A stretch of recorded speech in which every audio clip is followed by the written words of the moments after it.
The one thing that I know to be true about the artistic process, and something that I'm trying so hard to get better at, is trying things, experimenting.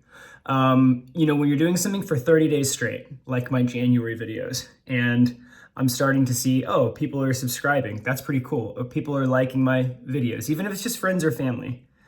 Then you can kind of get into this zone of thinking, yeah, you know what? Maybe I should just like kind of keep to the format, which I never wanted to do.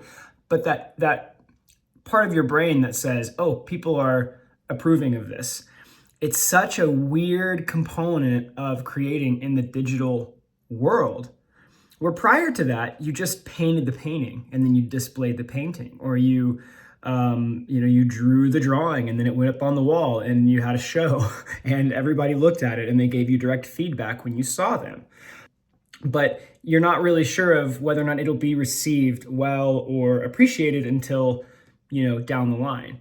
Well, with something like this, and when you're creating and you're just posting and it's just out there and it really isn't that refined version of what you want, it's very easy to sort of succumb to complacency or getting comfortable with a certain like typology.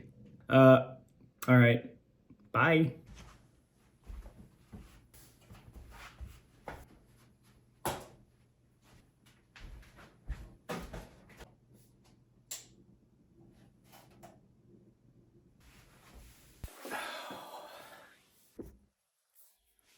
February 4th, 2024. I think that every day in our lives, there is an arc. And I know this because there is a beginning, there is a middle, and there is an end.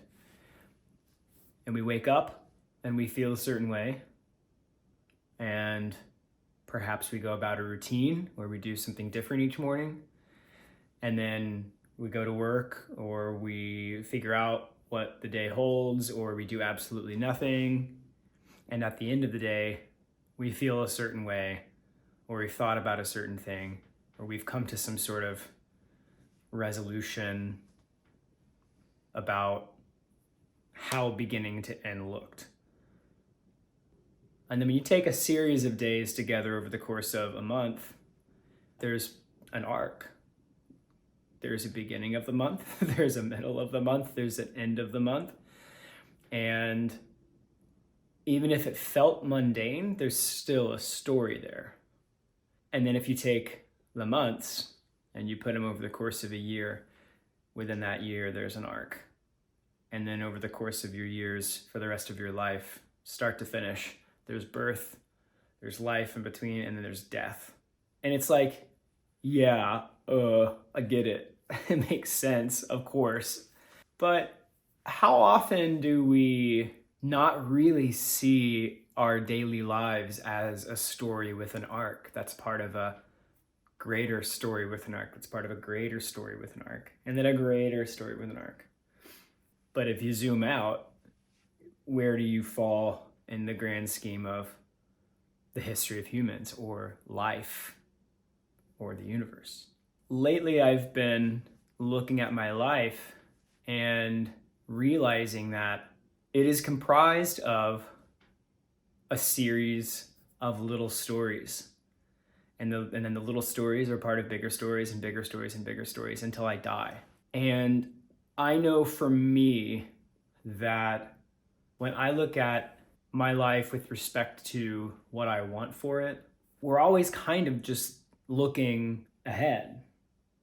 I mean, we do some introspection and retrospection, and we look back and we say, life was X, Y, and Z, and my mom and dad were like this, and therefore I came out like that. It's easy to kind of progressively look at the future and say, oh yeah, that's the thing I'm going for. That's the thing I want.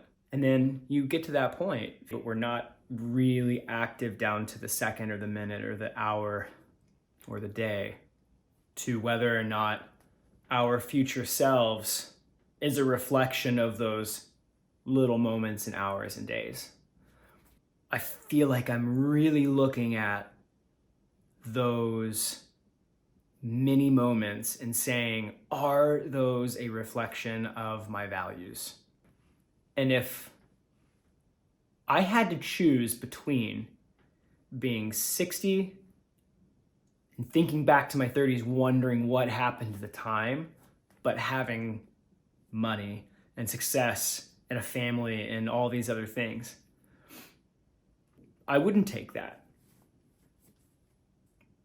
I would take this moment right now where I'm really struggling and really trying to figure out what's going on and thinking so deeply about what the next, how many years I have. Could be 2, could be 10, could be 40, could be 60. That would be nuts.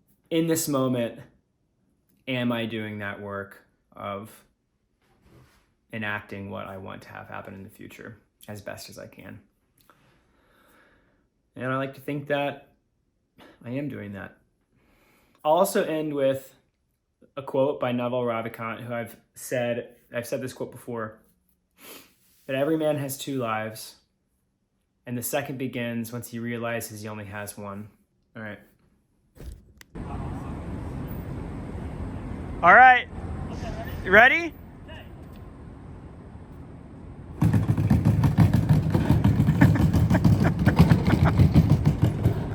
That was pretty good. Was it satisfying?